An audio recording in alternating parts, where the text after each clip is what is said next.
மணப்பெண்ணின் பிரத்யேகமான திருமணம் விவாஹா தி சென்னை சில்க்ஸ்.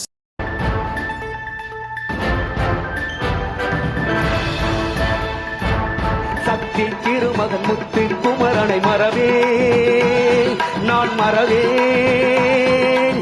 பக்தி கடலென பக்தி பெருகிட வருவே நான் வருவேன்.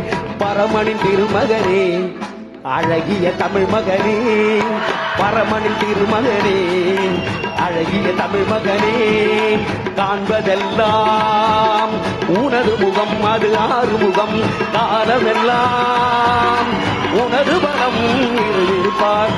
அதிபதியே குருபரனே அருள்நிதியே சரவணனே, அருபதியே குருபரனே அருள்நிதியே சரவணனே. மணியது மழையது நதியது கடலது சகலமும் உனதரும் கருணையில் எழுவது. மணியது மழையது நதியது கடலது சகலமும் உனதரும் கருணையில் எழுவது.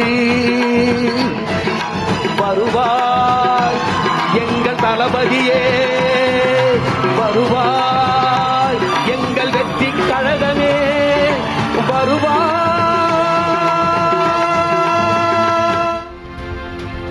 இந்த பாடல் வந்து அவருக்கும் பாட்டு பாடுறது எதுவுமே சம்மந்தம் இல்லை. அவர் விஜய் சாருக்கும் தளபதிக்குமே எதுவும் சம்மந்தம் இல்லை. எதர்ச்சியாக திடீர்னு பாடிட்டே இருந்தோம் இல்லையா, அப்போ வந்து என்னன்னாக்க ஒரு உற்சாகப்படுத்துறதுக்காக பாடினது. அதாவது உற்சாகப்படுத்துறதுன்னா கடவுளை என் முருகனை, என்னை படைத்த முருகனை நான் வந்து எப்பயுமே அதுவும் என்ன நானே நான் கத்தியால் குத்திக்கிற மாதிரி, அது வந்து விஷத்தை நான் குடித்த மாதிரி, அந்த மாதிரி நான் அந்த மாதிரி செய்யவும் மாட்டேன். அப்படி பண்ணுறதுக்கான ஆளும் நான் இல்லை. அந்த கட்சி தலைவர்களுக்கு யாருக்குமே எந்த சம்மந்தமும் இல்லை. நானும் தவறாக பாடணும்னு நினச்சும் பாடலை.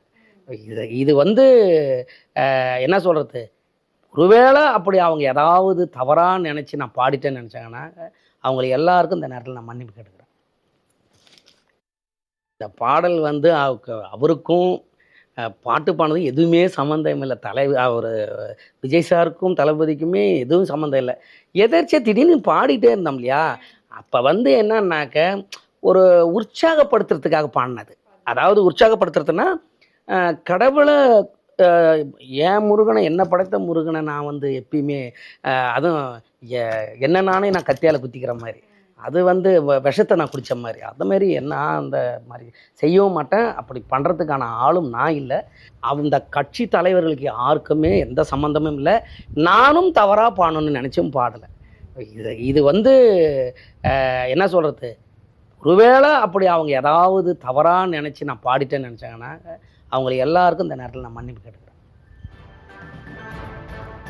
பாடகர் வேல்முருகன் மன்னிப்பு கோரியதை காட்சிகளாக நாம் பார்த்து வருகிறோம். தமிழக வெற்றி கழகத்தின் 3ஆம் ஆண்டு தொடக்க விழாவின் போது மருதமலை மாமனையே என்ற முருக பாடலை மாற்றி பாடியது முருக பக்தர்களின் மனம் நோகியதாகவும், இதன் மீது பாடகர் வேல்முருகன் மற்றும் விஜய் மீது நெல்லையில் புகார் கொடுக்கப்பட்டிருந்த நிலையில் தற்போது அதற்கு பாடகர் வேல்முருகன் மன்னிப்பு கோரியிருக்கிறார்.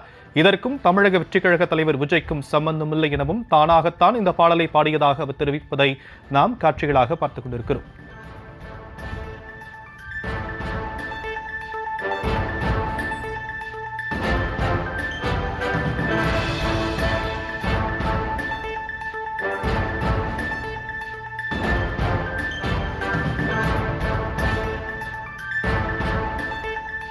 மணப்பெண்ணின் பிரத்யேகமான திருமணம் விவாஹா தி சென்னை சில்க்ஸ்.